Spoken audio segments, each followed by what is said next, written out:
sa Pinoy Highway. We'll be going far sa ilalim ng sun, with the 3 golden stars on a glorious day.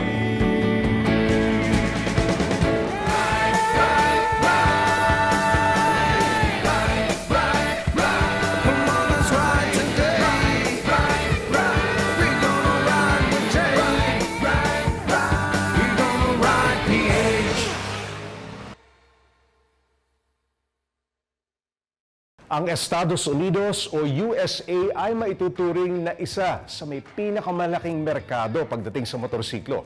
Sa lawak ng kanilang mga kalsada at dami ng maaaring bisitahin sa US, motor ang isa sa paboritong sasakyan ng mga kano. Isa ito sa dahilan bakit pinangarap ko makapagmotor sa Amerika. At syempre, dahil pwede na ulit magbiyahe, minabuti ko na bisitahin ang isa sa mga kaibigan ko na nakatira sa NorCal o Northern California. Hindi ko na rin pinalampas na mag-ride para lalo pa makilala ang Sonoma. Kilala marahil ang Sonoma County sa iilang bagay lamang. Una sa Snoopy at Peanuts Gang na nilikha ng kilalang icon at isa sa pinakasikat na celebrity mula Sonoma na si Charles Schulz. Pero maliban kina Snoopy, ang binabalik-balikan ng mga turista sa Sonoma ay ang masarap na wine at naglalakihang mga vineyards sa bahaging ito ng California. Hindi rin pahuhuli ang mga breathtaking views mula sa coastal roads ng Bodega Bay. Taga Sonoma County ang kaibigan kong si Jeremy Sisip.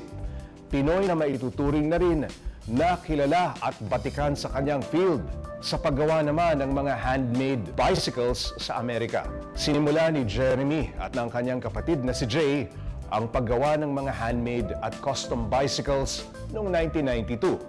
Pero noong 2008, nag-resign si Jay at sumama sa ibang kumpanya. Nakilala sa buong mundo ang mga Sisip bicycles.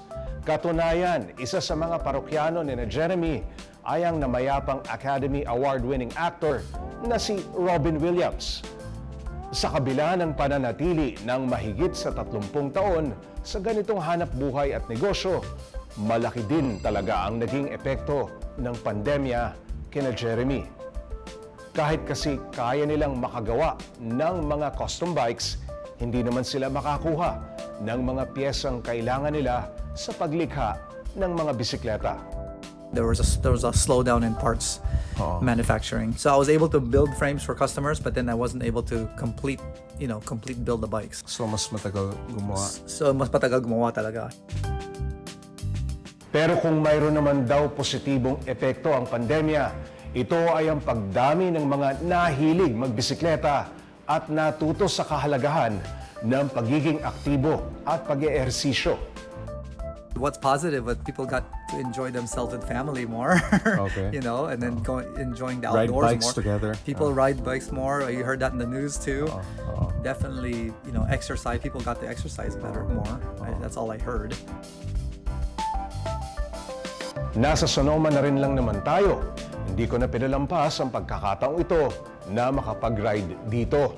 Gamit ni Jeremy ang kanyang Honda XL600R mula 1985. Ako naman, sasakyan ko itong Harley-Davidson Sportster 1993 model na motor din ni Jeremy. Saan tayo pupunta ngayon, Jeremy? Pupunta tayo, bibisita tayo sa Redwoods. Redwoods? Sa Redwood Forest. Oo. And hopefully we make it to Bodega Bay. Oo. And then some wine tasting. From your house, gaano kalayo? Ilang minutes yun? Bodega ko, mga 40 minutes 40 minutes. Okay. sa Redwoods.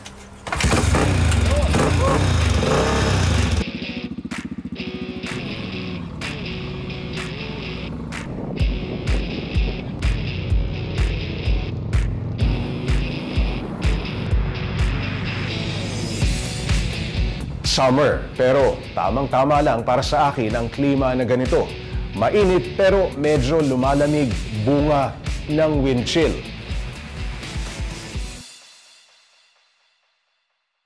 Dito sa Redwood National and State Park, Sa NorCal, matatagpuan ang pinakamatataas na puno sa buong mundo.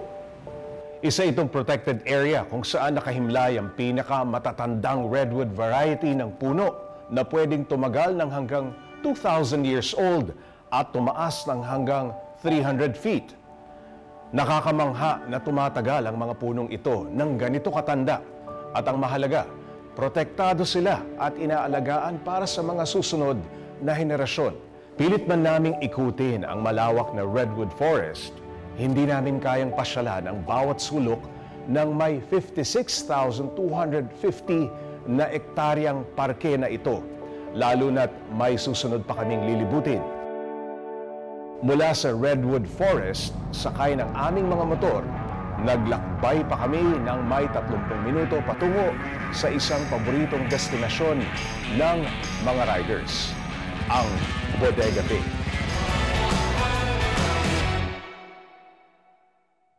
Magmomotor pa tayo para marating ang dulo ng mundo. Bibisitahin namin ang kaibigan kong si Jeremy, ang Bodega Bay at iba pang nakamamanghang tanawin dito sa Sonoma sa aming pagbabalik. In the So 60s. this is the schoolhouse they use, and then that's the old church. And then the town is just on the other side of this hill.